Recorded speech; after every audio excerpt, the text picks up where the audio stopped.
Everyone, my name is Josh and this swim's called Interesting Musings, and today we're talking about Inside Number 9, and we're talking about episode 5 of series 8, which is called 3x3. Now, a bit of background before I get into the review proper. This episode was originally supposed to be another episode which was heavily advertised and heavily promoted. They even went through the trouble of photographing stills of the episode of the actors in costume, and they even, went about, recording a trailer for the particular episode in question. And so when it was eventually revealed that this episode wasn't going to air full stop, another episode came on in the form of a new quiz show hosted by Lee Mack. And this quiz show is called 3x3. And I actually really liked it. I actually really found it to be a very interesting format for a number 9. Again, the idea of basically, I would have loved to have seen Hold On Tight and see what, Reece Shearsmith and Steve Pemberton would have done if they got the opportunity to really kind of flex their comedy muscles and kind of, have a little bit of a play at nostalgia or something very nostalgic, like an On the Buses or a Carry On Cabby or something like that, where it is very quirky and filled with innuendos and all sorts of other very quirky aspects. And of course, the idea of having a number 9 be a number 9 bus is a very fascinating idea and a very fascinating place to tell a story in Inside Number 9. But this particular episode was still pretty good. It actually made me think to myself, okay, where is this going? Because it's all well and good you doing a quiz show story in Inside Number 9, but you have to actually really have let us have a character or a set of characters in this case who we have to latch on to and follow. And I kept looking at every single one of them. So the whole entire game is basically set up where there's 3 people to a team, and they all have to basically play for a large sum of money whilst also answering questions. And then, of course, you have Lee Mack, who's a stand-up comic, who is also making, these very, very ill-timed and very kind of dry jokes, as he's also doing this hosting gig. And for the most part, a lot of the episode does play out like a very substandard quiz show.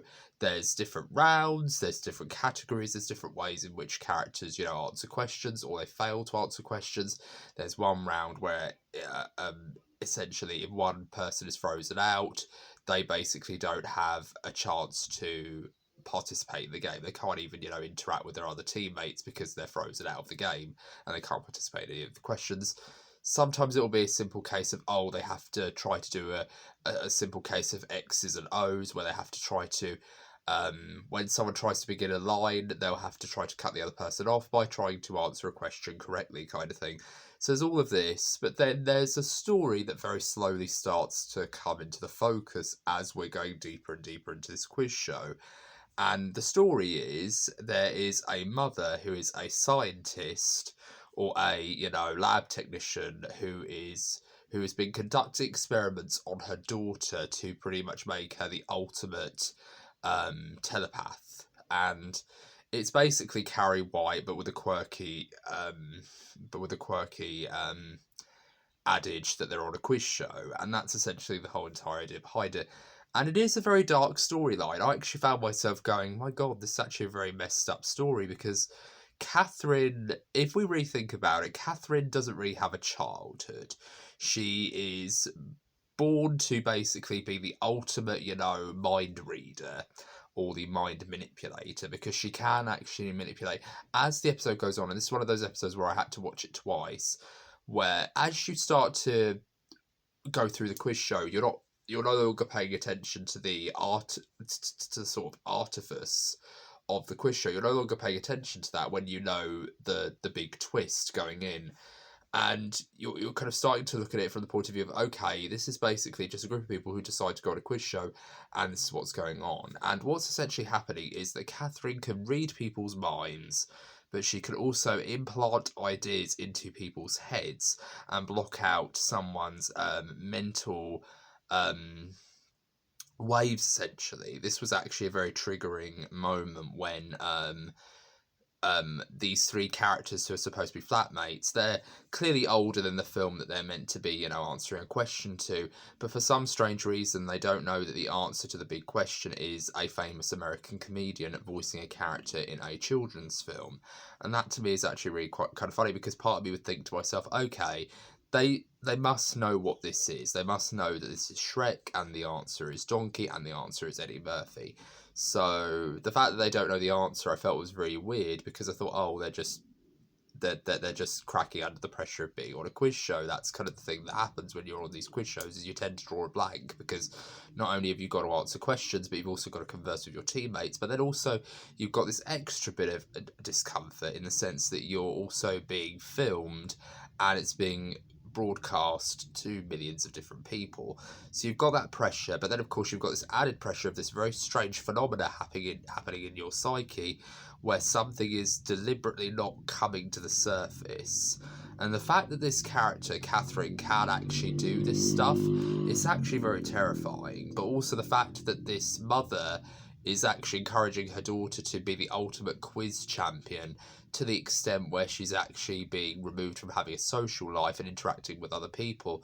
That's actually a very detrimental thing. It almost kind of feels like it's a much more sci-fi heavy version of something like Dance Mums or Toddlers and Tiaras, where mums are actually kind of, deliberately keeping their children from acting like children, so therefore they'll make them do all these different things.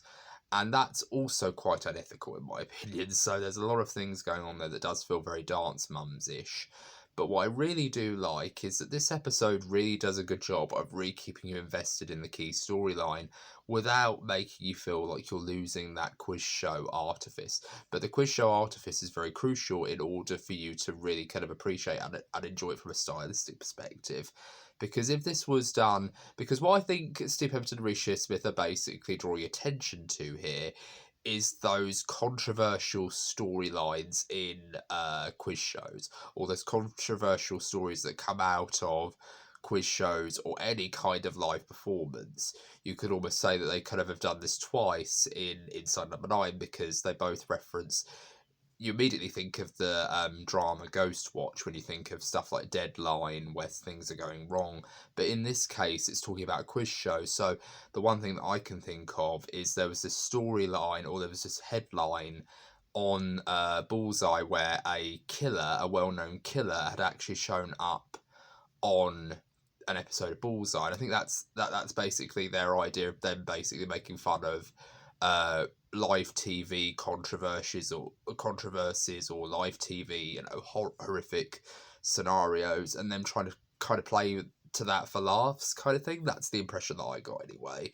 But this episode was actually really good. Lee Mack is very funny. He was very well known for starring in a sitcom that he wrote and starred in, and that's called Not Going Out, and that's actually a really good show. I've seen a couple of episodes of that, and that's actually really funny. But yeah, Lee Mack is actually a very talented actor, and I really do like the fact that Steve Pemberton and Reece Shearsmith really did commit to this episode so much in trying to sell it that it's actually a very, that it's almost like a miscellaneous quiz show, with the idea that they're not actually going to appear in the episode as characters or actually perform in any way, not even as themselves. That's actually real dedication to their art in that respect, because Steve Pemberton and Reece Shearsmith really are such great writers anyway. So the fact that the fact that they're actually in these episodes as well really adds charm to the idea that they are at the heart of what they do. They're actually in their real comfort zone when they're performing, but they're also not in their comfort zone because they've got to actually perform those characters. But what I really like is that they really do kind of know when to not, step in, and when to, play these characters. Like, sometimes they'll play a main role in a lot of episodes, but most of the times they will play supporting roles where they don't have any interaction with the main characters at all. But in this case, they're not in it at all. So I really do feel like that's a very interesting choice on that part. But this episode was actually really fun. It was really kind of bizarre that this entire episode was told from the point of view of a quiz show. But I really do think that's actually really likeable, because I love me a good quiz show. I love watching The Chase and Tipping Point. Literally, I spent the weekend in Letchworth, which is where the Oakwood family comes from. So yeah, I actually spent a few days down in Letchworth for a family event, and I was sitting in my hotel room, and sometimes I'll just watch quiz shows while I'm waiting to get a phone call from my parents saying, this is what we're going to do, this is what we're planning to do today, kind of thing. I'll sometimes just sit down and watch a quiz show like Tipping Point or The Chase, just to kind of get, that sense of comfort and relaxation. Sometimes I'll watch sitcoms, sometimes I'll watch quiz shows. Most of the times I'll just watch whatever's on, really, whatever happens to be on, as long as it's entertaining and it will take me out of the busyness of, my life. I will happily watch it. But what I really like about this episode is it really does commit to it. It really does commit to it 100%. And I really do admire this episode for going the distance and really kind of showing people that, Steve and Reese still have it in terms of, television's magicians, I like to call them. They really are, because to play this kind of trick, not just once, to play it once is very tricky, but to play it twice is actually very clever. But I really do like this episode. It is really great. I love the fact that they basically do a nod to David Cronenberg's Scanners at the end of the episode. I actually like the fact that Mrs. Lockwood says when Catherine wins the money, Lee Mack goes, "Oh, you'll be able to go to Paris after all," and the mum just goes, "Over my dead body," and then I just felt like, oh, well, that could be easily arranged, and obviously, her, what happens to her behind the screen is actually really kind of horrific. But at the same time, I kind of kept on thinking, to myself, karma keeps receipts. Like, it's one of those great karma moments. It feels like something straight out of a Stephen King story where, this character who's clearly been taken advantage of, clearly been the subject of abuse and neglect and not very good parenting, is now all of a sudden, getting that moment of power, that moment of agency back, where she can now, have her life in the palm of her hands. Yes, she still commits murder and she murders her own mother, but part of me kept on thinking, you know what? That's karma for you. That she's not a very nice person. There's a couple of instances where I found myself thinking, yeah, this person's pure evil. Like there's a moment where she goes, what Arctic Monkeys track hit number one, or whatever the question was, and she goes, "Oh, Arctic Monkeys sounds like a expedition that I did a couple of years ago," and I kind of kept on thinking to myself, the way she worded it really made me feel like that's a very weird reply to have. But what I really like about those characters and how they were crafted is they clearly aren't ordinary. They're like, it's like if the Addams Family stepped into a quiz show and they basically were allowed to, say all their one-liners, all their quirky, mysterious, Tanuki, catchphrases and things like that, or have their own personalities just shine, and the host just reacting off of them. But these characters are just pure evil, or the mum is anyway. The mum is just pure evil. She does not care about her daughter's well-being. She doesn't care about her having a social life or having a real kind of childhood at all. She just cares about her being this wonderful experiment that will win her wonders of prizes and all these other things. And I'm just thinking to myself, Catherine couldn't off her own mother fast enough. Honestly, like, she was such a horrible person by the end of it that I actually was welcoming that big, head explosion. And I actually thought to myself, if they do a nod to Scanners, that head explosion, I'm actually going to be really happy. And that head explosion was definitely, for the ages. Yes, it's slightly toned down because it's a part of the BBC, but I still found it to be very compelling, and it was actually really funny. I actually found myself laughing at the end of it. Like, it was one of those moments where I felt like, yeah, good job, you deserve it, you horrible cow. But yeah, it was a really great episode. And one of the things that I really did find extra heartbreaking about this episode was that Catherine didn't get the chance to listen to music in her house. And not any kind of music, like no music at all. Like, it's okay if you don't like a specific genre, like if you don't like R&B, or if you don't like rap, or if you don't like, classical music, or if you don't like rock and roll, or whatever music happens to not take your fancy, it's okay. But if you literally cut off music from your child's life, I definitely do think there's something wrong with you. To actually say that you don't like music full stop that I really do have an issue with. So I really did feel sorry for Catherine and what she went through. Even if I didn't know that bit of information, I'd still feel sorry for her as the character.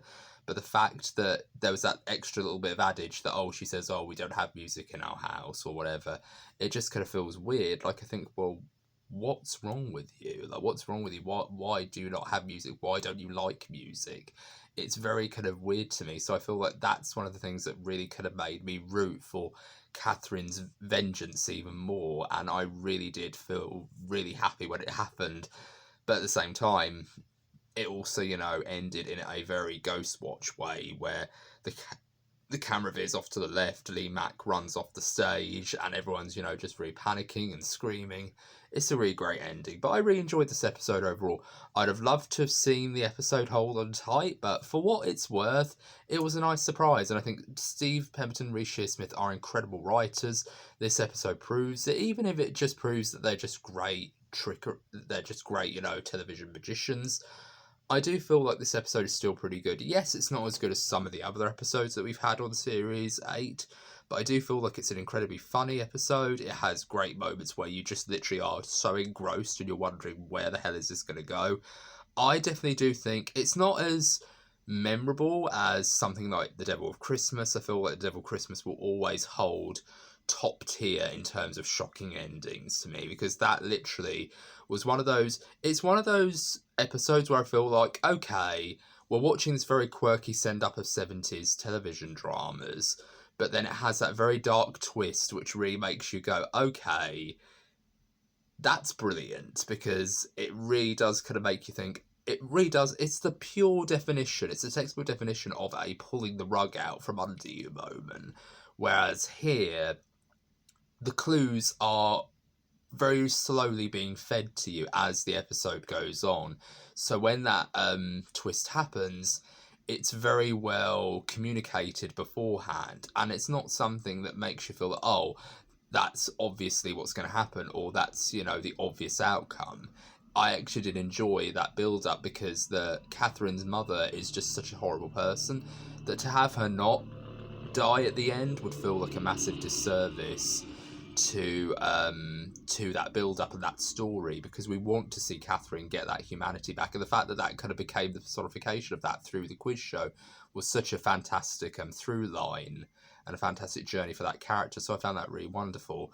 But I think the psychic phenomena thing is kind of like Chekhov's gun. If it's introduced in Act 1 and it doesn't go off by Act 3, the audience feels cheated. And I think if they didn't have a scene where she got revenge on her mother, it wouldn't have been nearly as satisfying. So I really do owe a lot of credit to Steve Pemberton and Reece Shearsmith for giving us that sweet, satisfying ending of having her get her own back on her mum.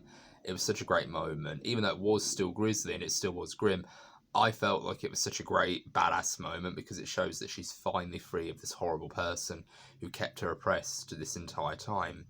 But yeah, this episode was fantastic. I definitely do think it's one of the ones that I do feel it hasn't got a lot of, as much love as certain other episodes of Series 8, but I do feel like it's one worth mentioning and worth talking about, because it does have significance, especially when it comes to talking about or drawing attention to those live quiz show scandals, like the Bullseye serial killer scandal that happened, and all these other things. There's various different examples of that sort of stuff happening on quiz shows back in the day anyway, and I really do feel like that's even more chilling.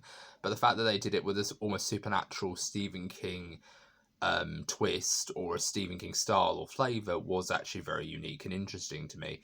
So yeah, what did you think of the episode 3x3? Did you like it? Did you not like it? And whatever your thoughts are let me know down in the comments. And I hope you're all having a very good day. And this has been Joshua from Squin Interesting Musings. Take care. Bye for now.